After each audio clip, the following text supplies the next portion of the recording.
অনেক অনেক দিন আগের কথা। এক ছিল কৃষক, খুবই সৎ আর আল্লাহ ভীরু লোক ছিল সে। কিন্তু কিছুতেই সে তার সংসারের অবস্থার উন্নতি করতে পারছিল না। দিনের পর দিন, মাসের পর মাস, বছরের পর বছর সে হাড় ভাঙার পরিশ্রম করত। প্রতিটা পয়সা হিসাব করে খরচ করত, কিন্তু তবুও দেখা যেত একটা পয়সাও সে জমাতে পারছে না। সারা জীবন পরিশ্রম করেও তার মনে হলো আগে যেমন ছিল তার অবস্থা এখনও তেমন আছে, কোনোই উন্নতি হয়নি। একদিন ফজরের নামাজ পড়ার সময় কৃষকটি সিজদায় পড়ে আল্লাহর কাছে মুনাজাত করতে লাগল। দয়াময়, করুণাময়, তুমিই পারো আমার অবস্থা বদলাতে। তুমি আমাদের ধন দৌলত দাও। তুমি ছাড়াই দুনিয়ার কারো কাছে চাইলেও আমি কিছু পাবো না। আমার রান্নাঘরের চুলার ওপর তুমি আমাকে ধন দৌলত দাও। এই মোনাজাত করে সামান্য কিছু নাস্তা খেয়ে প্রতিদিনের মতো সেদিনও সে কাজ করতে মাঠে চলে গেল। এক মনে কাজ করছে সে।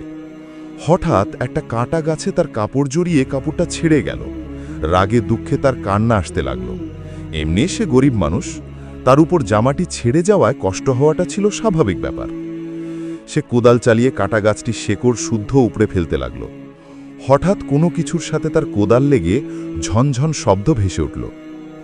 চাষি দেখলে একটা তামার কলস। তার ঢাকনা খুলে সে অবাক হয়ে গেল। রূপার টাকায় কলস পুরো ভরা। খুশিতে তার চোখ মুখ উজ্জ্বল হয়ে উঠল। আল্লাহর দরবারে শুকরিয়া আদায় করল। কিন্তু কয়েক মিনিট পর তার মনে পড়ল সে টাকা চেয়েছিল রান্নাঘরের চুলার ওপর, কিন্তু তা পাওয়া গেল মাঠের জমির নিচে। সে বলল, আমি এই টাকা নেব না। আল্লাহ যদি আমাকে টাকা দিতেই চান তবে চুলার ওপরই দিতে হবে।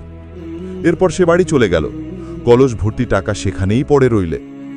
বাড়িতে গিয়ে সে তার স্ত্রীকে সব কথা খুলে বললে। সে তো এসব কথা শুনে রেগে আগুন। বলে কি, এমন বোকাও আছে আল্লাহর দুনিয়ায়? কিন্তু সেই একই কথা। কৃষক রাতে যখন ঘুমিয়ে পড়ল, তখন তার স্ত্রী তার এক প্রতিবেশীকে সব কথা জানিয়ে বলল, আমার স্বামী তো দুনিয়ার সবচেয়ে বোকা মানুষ। এক কাজ করো, তুমি গিয়ে টাকাগুলো নিয়ে এসো। তোমার অর্ধেক আমার অর্ধেক। প্রতিবেশী তো মহা খুশি। সে তক্ষুনি কোদালার শাবল নিয়ে সেখানে চলে গেল। কলসটি খুঁজে পেটে কোনো সমস্যা হলো না। তবে কলসি সত্যি সত্যি রূপার টাকা আছে কিনা জানতে সে ঢাকনাটা খুলল। কিন্তু চমকে উঠল, ভয় তার রক্ত জমে যেতে লাগল।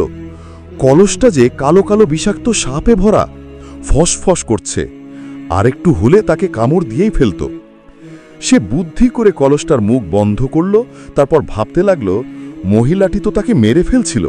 সে তো আমার শত্রু, নইলে এভাবে লোভ দেখিয়ে কাউকে সাপে ভর্তি কলসের দিকে পাঠায়। আরেকটু হলেই তো আমি মারা পড়তাম। এর প্রতিশোধ আমি নেবই। এসব কিছু ভেবে সে সাপে ভর্তি কলসটাকে নিয়ে চুপি চুপি সেই কৃষকের বাড়ি গেল।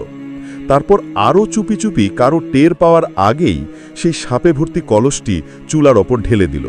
ভাবল, মহিলাটি তো সকালে চুলার কাছে আসবেই রান্না করতে, তখন কোনো না কোনো সাপ তাকে কামড়াবে।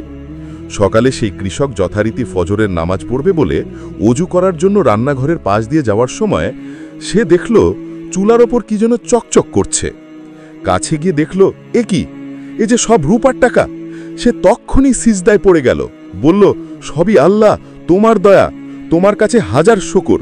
তোমার কাছে চুলার ওপর টাকা চেয়েছিলাম, তুমি আমাকে তাই দিয়েছ।